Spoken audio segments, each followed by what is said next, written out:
كيرن سأيوب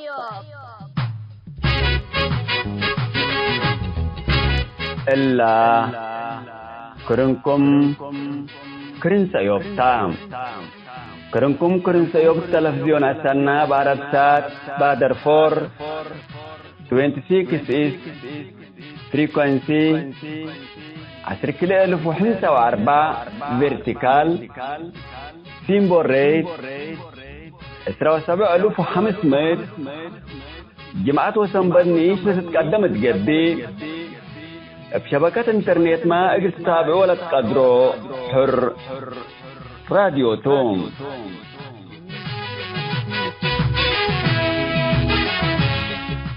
السلام عليكم حيث ما تنسيت كرين سيوب يوم 15 أكتوبر سنة كل 1010 وحتى جمعتو كان يوم كرين سيوب قلنا نبت أخبار قلق راقلكم كستلف أرس أخبار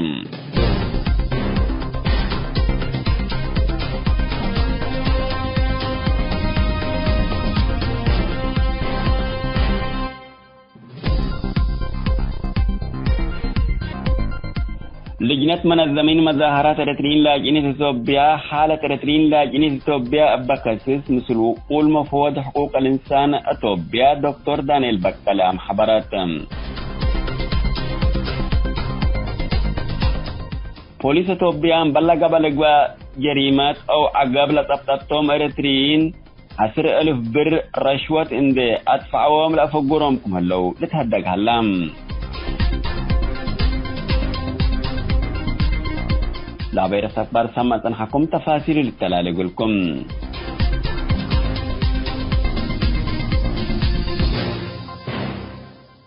4 أنفار لجنة منظمين مظاهرات إريتريين لاجئين إثيوبيا حالة إريتريين لاجئين إثيوبيا بكاسيس مثل وقول مفوض حقوق الإنسان إثيوبيا دكتور دانيال بكالي عم حبروم لأنفار لجنة منظمين مظاهرات إريتريين لاجئين إثيوبيا اثبت لا الشغالات كاريت لليت قضية إريتريين لاجئين وفنتيت اسمع ساكر لاجئين نطلم تقراي للو وبخصص مثل قول مفوض حقوق الإنسان إثيوبيا دكتور دانيال بكالي تلام حبروم للجنات مثل دكتور دانيال بكالي تام حبرو التوقت اتقلم تقراي اسمع ساكر ما يعني وعد حريش لهلو إريتريين لاجئين أموران ولا يتأمروا حشمت ريموت وبعد مدرجة رتتهم مكملات حبرتم كم سلومات تم عسكرات حدان نبرة ماي وخدمات عافيتكم هلا وبسببه فنتي تجنيس ما يتوكم هلا وند الشرو سرق وزماتي ماكم هلا يا حبروم مفوض حقوق الإنسان إثيوبيا دكتور دانيال بكالي بجهتهم إلا مسألة بكاسيس مثل مسؤولين UNHCR إثيوبيا كمناقشة هتوم لكن باللي لتهيب لهلا لقبت تقبح حبر على بنافهلام هلوت بالأكادام مفوض حقوق الإنسان إثيوبيا دكتور دانيال بكالي قد يترترين لاجين مثل لاكس السوم مسؤولين لهدك كمهلام واسك الله لا تتغنى بليس كميراك با حبرام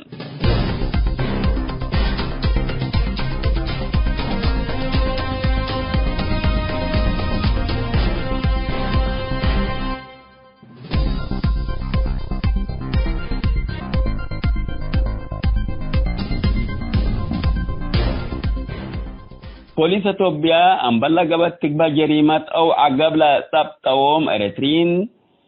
10,000 بر رشوة إندي أدفعوهم لأفقرهم كمهلو لتهدق هلام لإريتريين من أديس أبابا وبعدات مدينة إثيوبيا أم بلزنب بأنفار أمن وبوليس إندي تبتو للسجنو كمهلو ومن سجن 10,000 بر رشوة إندي هبو اقلف قرولة كسبو كمهلو أنفار لجنة منظمين مظاهرات إريتريين لاجئين إثيوبيا أتعقبوهم قالهم لإريتريين إباهم لطلب منهم سلادين دفعوا كم فقروا حتى لألبهم لكن من خارج لا تفاقروا لهم طلبكم هلو تأمرام منظمين مظاهرات إريتريين لاجئين إلا شكوة إلا لك قدموا مثل مفوضية حقوق الإنسان إثيوبيا دكتور دانيال بكالي تام حبروتو وقتهم اللي برا من قانون لا تمواديد أنفار أمن وبوليس إثيوبيا رؤوس معقابكم هلام أنفار منظمين مظاهرات إريتريين لاجين إثيوبيا حبروهم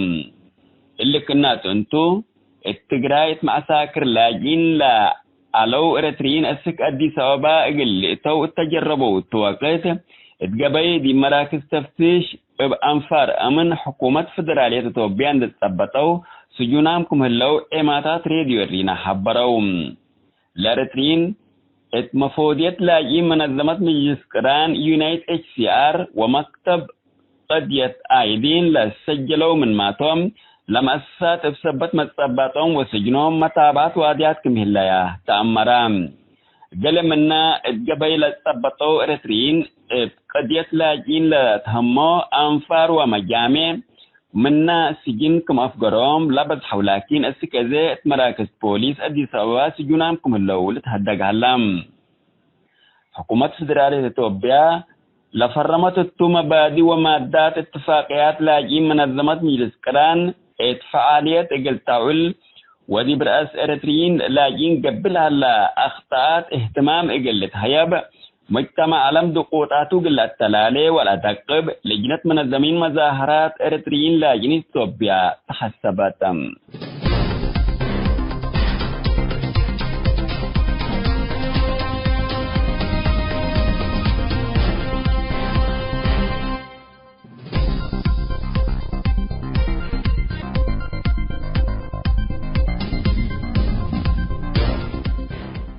حسام تنسيتنا اقل يوم دولو للأخبار دي بالله تام هلام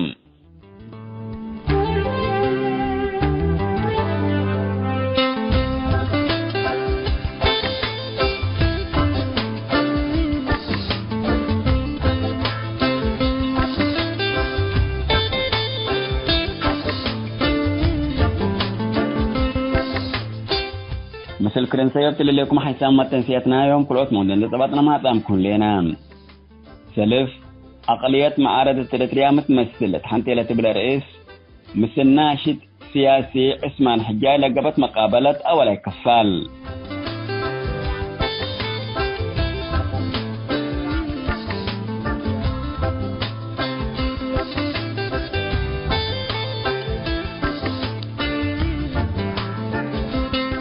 كلام دوغو مودنا في قاد الصحفيين وفنانين بحود الزعوتات حنتي لتبلا رئيس لدى برنامج مسلمنتم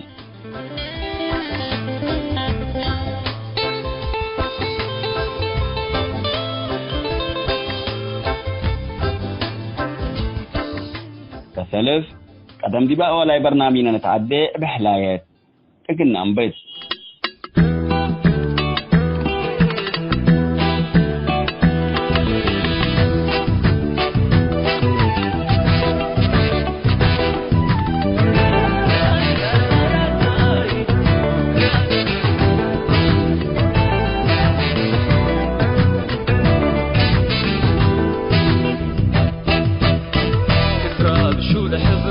Rumana,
كيرن سأيوب.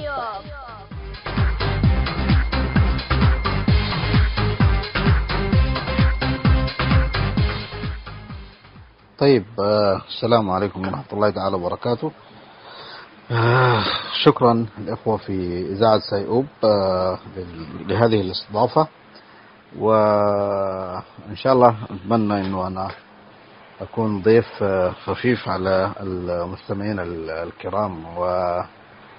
وبالنسبة للسؤال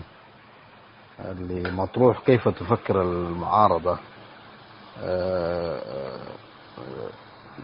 طبعا ممكن يكون مدخلنا لهذا الموضوع في تعريف العقول،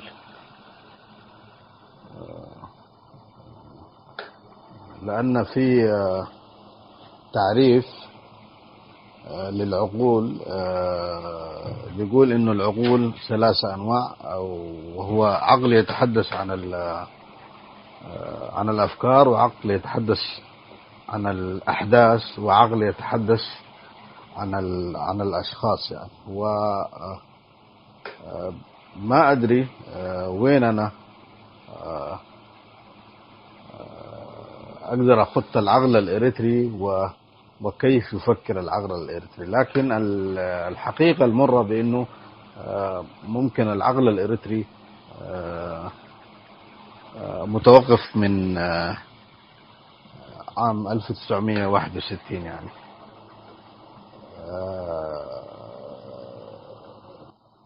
منذ تفجير الثورة الإريترية على يد القائد عواتي. والشيء اللي بخليني أقول كده في إنه النظام في إريتريا خلال 30 عام ما وجد صراع حقيقي أو مقاومة حقيقية، ودي طبعا في لها عوامل كثيرة وأسباب كثيرة الناس بتحتاج إلى وقت لشرحها، لكن الدور الأساسي فيها كان هو البطش بتاع النظام والحالة بتاعت الاستبداد اللي موجودة في إريتريا، وعدم استقرار المجتمع طيلة 30 سنة الماضية، وحالة طبعا الجهل والمرض وعدم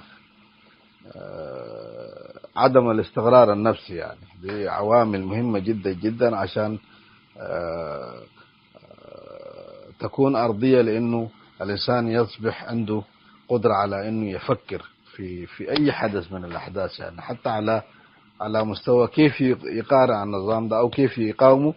بيحتاج إلى أرضية. والشيء المعروف إنه الشعب الإريتري حالته هي حالة بتاعت تشرد وحالة بتاعت تشظي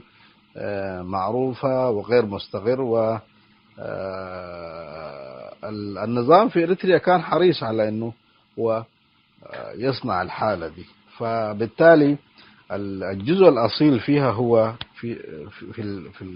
في النمط والسلوك بتاع الإنسان الإريتري المقاوم، هو انعكاسات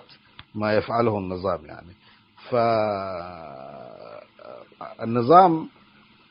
خليك انه هو يصنع الحالة دي داخل اريتريا، بل هو يتجاوز الداخل الى الخارج، يعني حتى يمارس هذه على الجاليات الاريترية من خلال السفارات. لكن برضو الجزئية دي برضو ممكن برضو الشعب الاريتري بصورة ما هو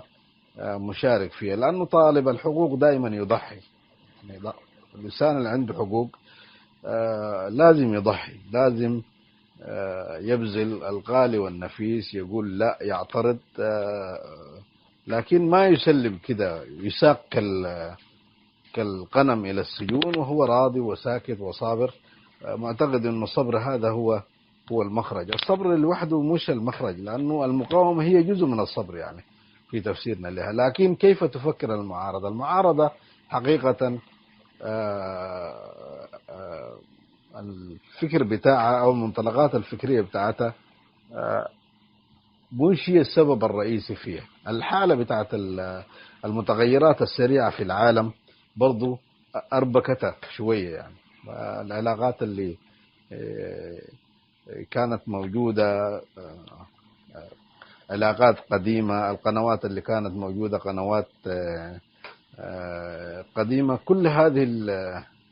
العوامل اللي كانت ممكن تساهم في انه يكون في تفكير موازي او عقل موازي او عقل مقاوم هي انتفت، يعني غير موجودة الآن. فممكن تعتبر انه العقلية بتاعت المعارضة الإرثية حتى الآن لم تخرج من دائرة النضال او من دائرة 61، يعني بدليل انه خلال 30 سنة ما في مقاومة جادة، لأنه في المعارضة الإريترية ليست هنالك دماء. أنت لو تلاحظ الحين في الحالة بتاعت الحرب الأسوبية الحين اللي موجودة هذه، كثير من الشخصيات المعارضة اللي احنا ما نشك في نضالهم، لكن في النهاية أصبحت تدعم النظام الإريتري والموقف بتاع العصابة في أسمرة من باب حماية إريتريا ومن باب السيادة الوطنية. أوكي، فإحنا يعني بصورة ما بنكون مندهشين يعني من الموقف ده. يعني أنت 30 سنة بتعارض وتقول هذا النظام وتتهمه بالانتهاكات وكل حاجة، وفي النهاية أنت تجي تتعاطف معه في قضايا هو من صناعته. يعني قضية إنه تجراي الكبرى، وقضية الأغازيان، وقضية إنه الأطماع بتاعت الدولة بتاعت تجراي في إريتريا، هذه الأوهام كلها هو اللي يصنعها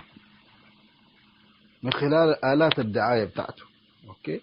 تجراي هذه الحين إذا عندها أطماع في إريتريا، أول حاجة هي تستغل من أثيوبيا عشان تصبح دولة. هل أثيوبيا حتسمح تجراي تكون دولة؟ عشان تفكر تجراي الحين هي بعد ما تصبح دولة وتعمل نضال وتعمل مقاومة وتعمل حرب وكل حاجة، وتستغل ويرفع لها علم، وبعد ذاك تجي تحاول هي تضم إريتريا ليها. يعني العقلية ذاتها اللي قاعد تفكر في كيف قاعدين يفكروا، ما أنت تستغرب يعني. كويس، ما في شيء منطقي هنا ما في منطقي. ما القضية إنه أنت ما تحاسب ناس على أحلامها، ما تحاسب تقرأ لو دارين يحلموا إنه في عندهم رغبة إنهم يضموا إريتريا هذه بدون شعب. الشعب اللي موجود في إريتريا انتزع هذه الأرض بإرادته، بالرغم من إنه كان في دعم دولي لأثيوبيا للإمبراطور هايلي سلاسي، وكان أمريكا معاه وكان ألمانيا معاه والبريطانيين موجودين معاه، لكن الثورة الإريترية ورجالات إريتريا هم اللي انتزعوا هذا الاستغلال، جاء من خلال دماء. أوكي، تجراي شنو اللي هي تضم إريتريا، لكن هذه الدعاية الرخيصة، هذه الدعاية صنعها النظام وصنعتها أجهزة الدعاية بتاعت الجبهة الشعبية. والحين مجموعة مننا قاعد هي اللي تسوق لهذا المشروع على أساس أنه أنت بصورة أو بأخرى من أجل حماية إريتريا ومن أجل الخوف على إريتريا تدعم النظام الموجود هذا. هذه لعبة رخيصة جدا جدا ومكشوفة عندنا نحن اللي قاعدين نقوله منذ البداية. السياس ليس لديه شرعية عشان يقود جيش إلى حرب خارج إريتريا، ما عنده صلاحية دي. إذا جات أثيوبيا تعدت أو إذا جات تجراد تعدت على إريتريا، الوقت ذاك الجيش الشرعية موجودة معه في البندقية بتاعته، يدافع عن الأرض لأنه هذه مهمته الرئيسية. لكن السياس يعطي أوامر ويشيل جيش من الجيش الإريتري ويدخل به إريتريا ويحارب في تجراي، ويروح الجيش هذا نفسه يحارب في أمهرة وبحجة الحماية السيادة. هذا ما قاعد يحمي السيادة، قاعد يحمي النظام بتاعه وقاعد يحمي شخصه. ثاني حاجة، احنا اعترضنا على مجموعة الانتهاكات اللي حصلت باسم الجيش الإريتري، اغتصاب للنساء، قتل للأطفال، تهديم للمساجد، تهديم للكنائس، اوكي، وخلق حالة ثأرية لإقليم جار. تجراي هذه مش في الصين، تجراي هذه في الحدود الجنوبية.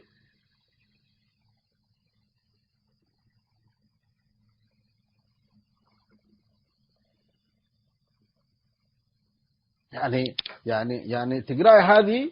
في مفهوم الدولة، إذا كان هو فعلا قاعد يقود دولة، بيصل معها إلى مجموعة تفاهمات واتفاقيات، زي ما عامل مع السودان اتفاقيات. نفس الشيء موجود في السودان، قبائل مشتركة موجودة، نفس الناس اللي موجودة مع تجراي. هل في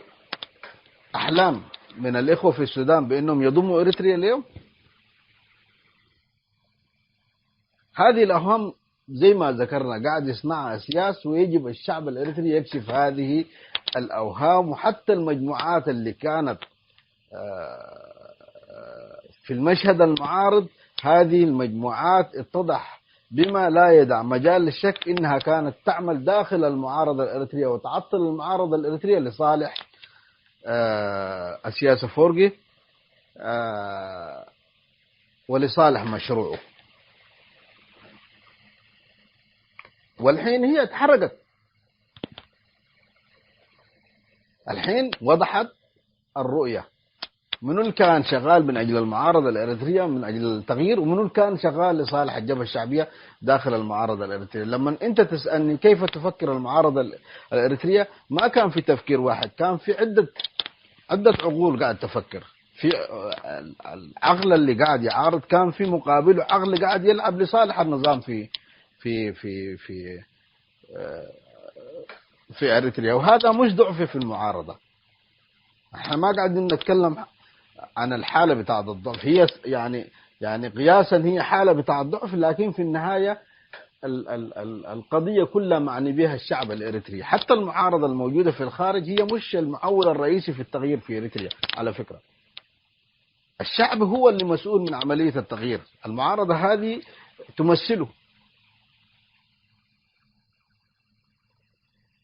تمثل إرادة الشعب،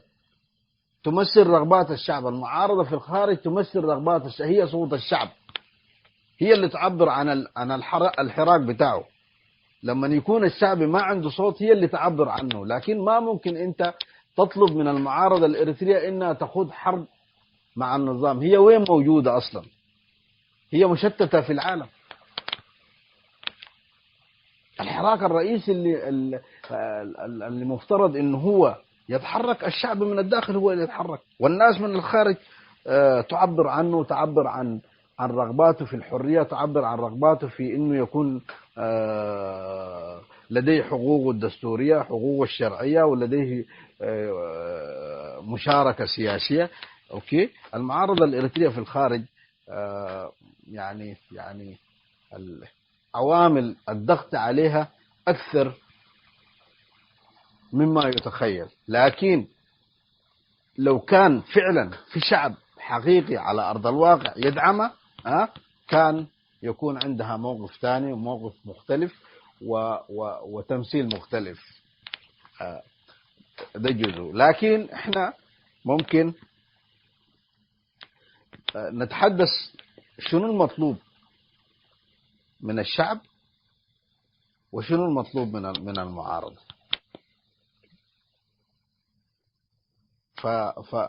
فدي قضية تانية نحن مفترض نتطرق لها، وإن شاء الله حنتحدث فيها في جزء تاني بإذن الله. شكرا لكم. كيرن سأيوب.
كيرن سأيوب.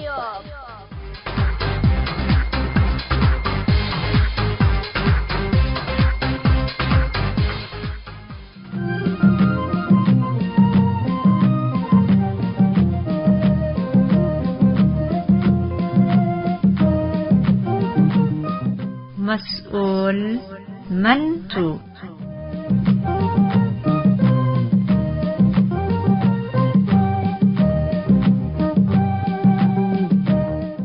مرحبا بكم حيسام تنسية برنامج مسؤول منتوم. من اللي نزلت لنا في قادو الصحفيين وفنانين بحودا الزعوتات حنتيلة بالرئيس لدى موضوع التحالف الثامن أولا يكفالوا لك قدمنا قلكم قل يوم كلا يكفال قلنا قدم قلكم توم. اتلنا يوم كلا يكفال من مؤسسين جريدة السيتيت ومؤسس فرقة تماثيل شاوي الصحفي داويت إساق نقستم وصحفي مدهنا إلى أفالي وروت من مؤسسين جريدة قصة بنام وصحفي في الساعة يوهانس جشوا من مؤسسين فرقة الشاويت وروت منا الجريدة السيتيت كتب العلو قل نرئيته متابعتكم إنسان.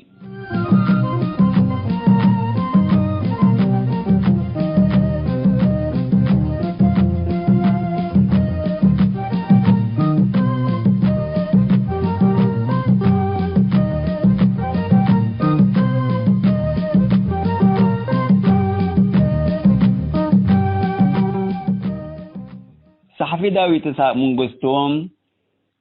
يوم 17 أكتوبر سنة 1946 من والدايو إساق قش منقستو ووالدايتو لتبرهان كفل مريم لتولدت جبيم بأسلو إريتريت انتو جنسية ناسويد اللي تلوم كتبة دراما وشاعرتوم. السنة 1909 حطيت إريتريا تغيير حقولة رام على تلونية سنة الشعب وطنه قلخدم بشفاق من لجوء أريتريا أقبلام وروت من مؤسسين جريدة السيتيت ومؤسس فرقة تماثيل شويت ناي أجنيت علام. السنة 1988 بانا تاريخ فقري موسى ومانا للي بالكتاب زياد كله حياة الشباب الثمانياتات أسمراء لا تشرح قصة فطر ناشام كتبوات ووزعام اتأسلافات تسعتات الدمتة حفاش تتقدم لعالات اتن 3 شهر حتى منا داويت لكت بيان واتمدد لها تتهاجل على التام. صحفي داويت إساق اتمجلت حويت ما مشاركت على تلوم. داويت إساق وروت منات ورح سبتمبر سنة كلالف وحتى لتقطفوا إرتين صحفيين ناي خاسد جبيم يوم 13 سبتمبر سنة كلالف وحتى بأنفار أمن تبتام يوم 10 نوفمبر سنة كلالف وحمس أمت على أنبل محاكمة وفرده من سجن فقرام حكيم قلت ري موعدة بهيم من حديث أمت على الثالث يوم تكتفام حكو قال أي دولة نسايا السكزي مكراي كويت الليت. داويت إساق السجن تنتولت فنات جوائز تهيبام جلمنا جوائز هي Golden Pen of Freedom وبعد جوائز هيوب توم. السويد مدينة مالمو يوم 15 سبتمبر سنة كل 1000 سميت داويت إساق كتبت افتتحات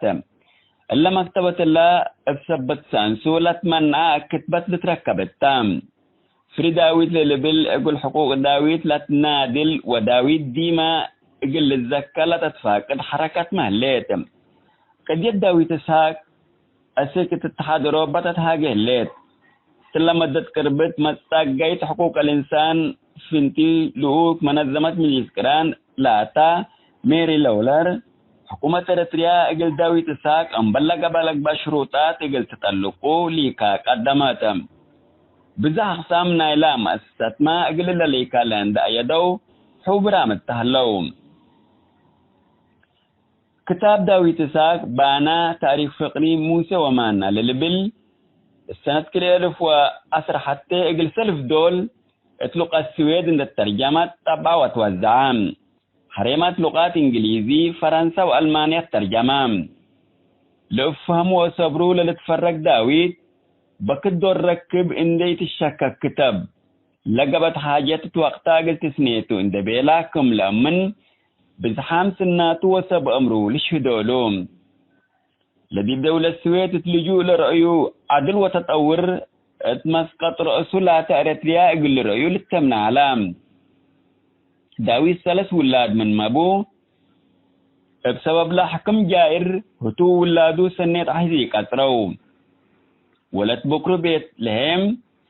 عند تهديت ما شاء الله والدة الليت وباللي داويد إسحاق عبد جابه اللام يوردانوس إسحاق حطو قل داويد إسحاق السويد نبر هتا من داويد سجنام جبلن أسرى سنة إسحاق ابنام والدينا هي بشكلاتهم وجه يوم أمر ربيهم سلموا داويد بحياته قلنا رأيو سياتنا عباي تتبل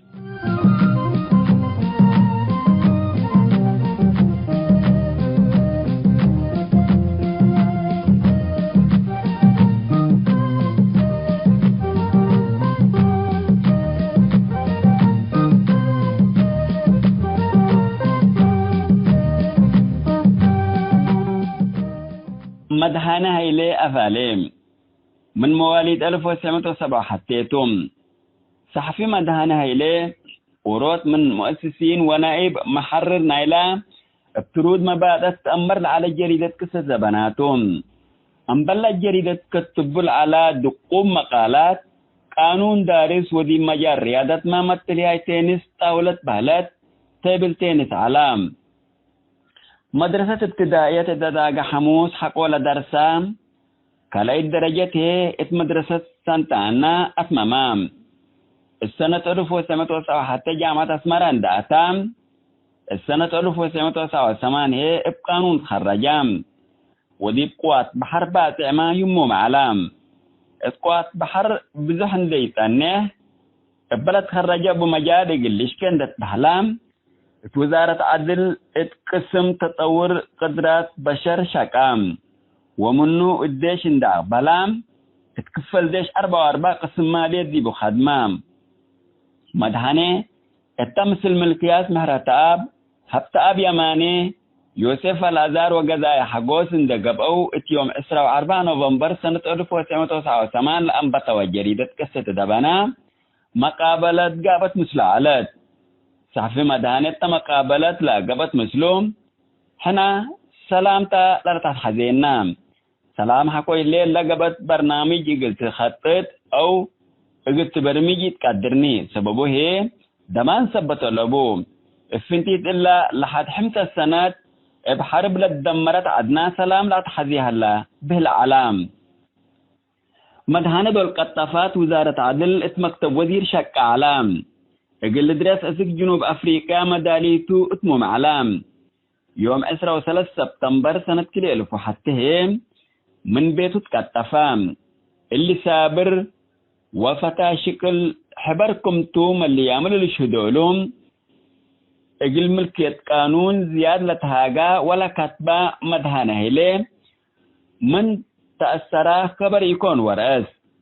اسك الله تلن اسرى سنة بلر ايكو لبيلا ألبوم حسا يوهنس جوشوام يوم 3 أكتوبر سنة 1975 أسمرت ولدام وديت سنة 1977 ندال إقل تحرير تحابرام أسك ورحمايو سنة 1907 حتى 3 فناتا أقسامنا إلى تنظيم شاكام فنتيت من كفل الثمانيات فرقات عادات هلال تتأمر العادات فرقات كفل ديش عصر ديبا اتكتب تماثيل وأشعار بزحش خدمام السنة 1904 مثل كرأسيات أقاي داوي تساق وبدام مليها من دقبا وروت من مؤسسي الشاويت لتتبال فرقات إقل أجنيت موسيقى ودراما لتدرس قبام مبل الإمام فرقات شاويت مدير علام مستقبله فنتيت قدرت لبوم أجنيت لعلو والتفرق الشاويت كل ورود كبع على تلو موهبة تدرس على تم فرق الشاويت مجتمع تراس مسكونام لهلا لفهم اقل تقير لها دفام في السعيون جسوا للدالت اتفاقل تدرس مستينا تقفو لتبل دراما عند مسلو مقدرتهم رؤيا متعلو حرج يشوا كم قطفاما بسياس تقايلت كتبت نشتحوي كند حموتي لتبل ابتت عجب مقدرت مسلو التام إلا كرا صحفي في الساعة يوهانيس جشوا وصحفي داويد ساق لأسسة وفرقات أزيما لنظام إقلقلي من نفرقات الدعاية السياسة لتنفع بهاللام أنبل اللي ما جشوا وروت من مدالية الجريدة سيتي علام جشوا سلسوا ألكتوم يوم 13 سبتمبر سنة كليلف وحتى حقولت كتفا اتأكان فلان هلا لبيلا لبوم السنة كليلف وسس لكن بحمام وإيركي مراعية وفلل بالخبر علام اللي خبر اللي لكن مسؤولية لترفع جهاز سبت يمتدتو عائلته فتشو سكذي تساية اللوم في الساجة شوا منا بدرجة علم لا تأمروا كتبتهم قدم الله بلجنة مراعية صحفيين بهلات CPJ لتتأمر مسجد جائزة حر صحافة إبان تعواتام بسميت لا مسلول القطفة وأخبرهم للدل جائزة تهيبهم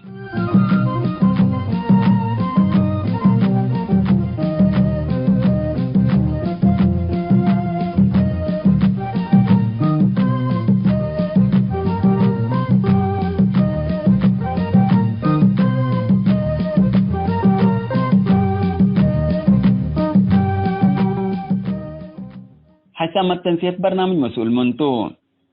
في قادة الصحفيين وفنانين بحود الزعوتات حنتيلة بلاريس اقل في قادة الصحفيين داويد إساق من مؤسسين جريدة سيتيت ومؤسس فرقة تماثيل شويت صحفي مدهان هايلي أفالي وروت من مؤسسين جريدة قصة بنا وصحفي في الصحة يوهنس جشوا من مؤسسين فرقة الشويت وروت من مؤسسين جريدة سيتيت لدالة موضوع دي باللاتاهم هلام سامن حريص سارتا كفانا إلا موضوع برنامج مسؤول منتو قل نقدم لكم تو متابعتكم نحمد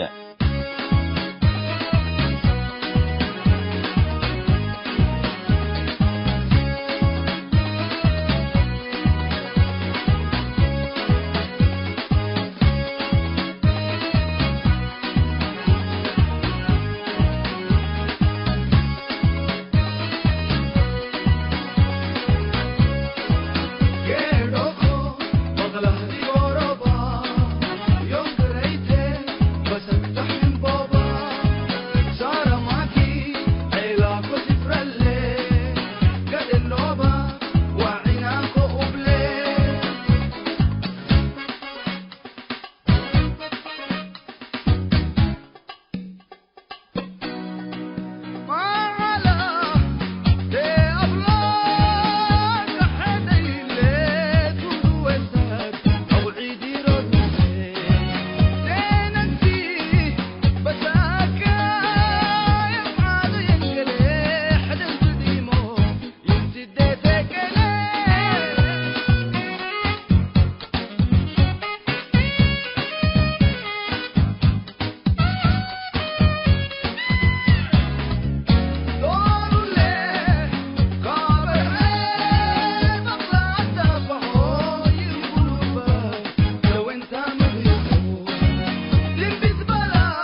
حيث تنسيتنا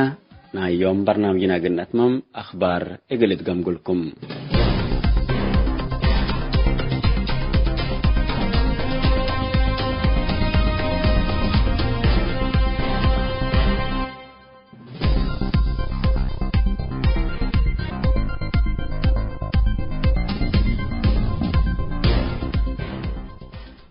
أربع أنفار لجنة منظمين مظاهرات إريتريين لاجئين إثيوبيا حالة إريتريين لاجئين إثيوبيا بكسس مثل قول مفوض حقوق الإنسان إثيوبيا دكتور دانيال بقالي أم حبروم.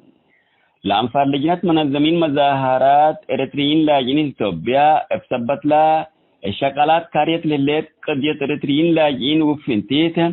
اسمع أساكر لاجئين نقلم تقراي للو بكسس مثل قول مفوض حقوق الإنسان إثيوبيا دكتور دانيال بقالي تلام حبروم. للجنات مثل دكتور دانيال بقالي تام حبرو التوقت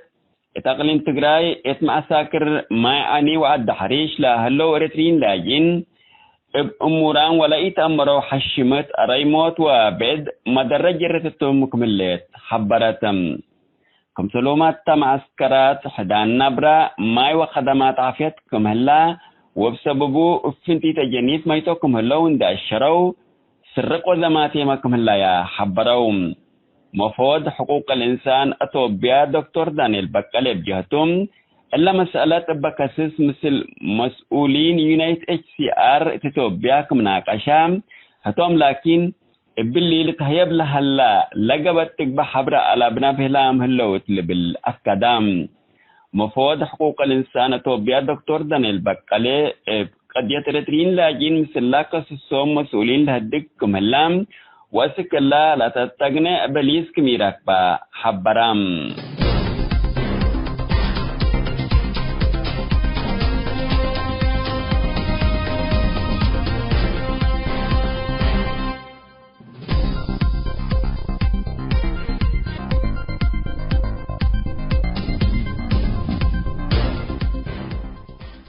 بوليس إثيوبيا أمبلا قبت تقبى جريمات أو عقب لا تبقوهم إريتريين 10,000 بر رشوة إندي أدفعوهم لفقرهم كمهلو لتهدق هلام. لإريتريين من أديس أبابا وبعدات مدينة إثيوبيا أمبل زنب بأنفار أمن وبوليس إندي تبطوا للسجنوا كمهلو ومن سجن 10,000 بر رشوة إندي هبو اقلف قرول تكسبوا كمهلو أنفار لجنة منظمين مظاهرات إريتريين لاجئين إثيوبيا أتعقبوهم. جليهم لإريتريين إباهم لطلب منهم سلادين دفعوا كم فقروا حتى لألبهم لكن من خارج لا تفاقروا لهم طلبكم هلو تأمرام. منظمين مظاهرات إريتريين لاجئين إلا شكوة إلا لك قدموا مثل مفوضية حقوق الإنسان إثيوبيا دكتور دانيال بقالي تام حبروتو وقتهم اللي برا من قانون لا تمواديد أنفار أمن وبوليس إثيوبيا رؤوس معقابكم هلام أنفار منظمين مظاهرات إريتريين لاجئين إثيوبيا حبروم اللي كنا تنتو التقراية مع ساكر لاجئين لا علو إريتريين أسك أديس أبابا اللي تو تجربوا التوقيت اتقبي دي مراكز تفتيش بأنفار أمن حكومة فدرالية إثيوبيا عند تثبتوا سجونامكم هلو إماتات راديو رينا حبروم. لإريتريين مفوضية لاجئين منظمة مجلس قران يونايت HCR ومكتب قضية آيدين لسجلوا من ماتهم لمؤسسات بسبت متثبتهم وسجنهم متابعات وادياتكم هلايا تأمرام. قال منا الجبيل تثبتوا إريتريين قضية لاجئين لتهموا أنفار ومجامع منا سجنكم أفقرهم لبس حولاكين السكازات مراكز بوليس أديس أبابا سجونامكم اللو لتهدق هلام. حكومة فدرالية إثيوبيا لفرمت التمبادي ومادات اتفاقيات لاجئين منظمة مجلس قران فعالية اقل تعول ودي برأس إريتريين لاجئين قبلها لأخطاءات اهتمام اقل هياب مجتمع علم دقوطاتو قل التلالي ولا تقب لجنة منظمين مظاهرات إريتريين لاجئين إثيوبيا تحسبتم.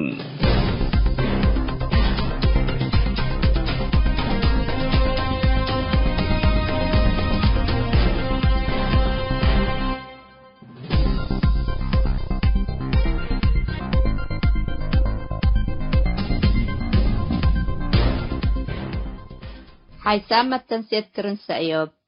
لاقي اليوم الدوليا ملعلنا برنامج نادي باللي تمم هلا متابعتكم ومشاركتكم دي بنساء جمعة حاريت إن شاء الله بعد برنامج إقرنا متحكمتو أسكو دحنا اسمنو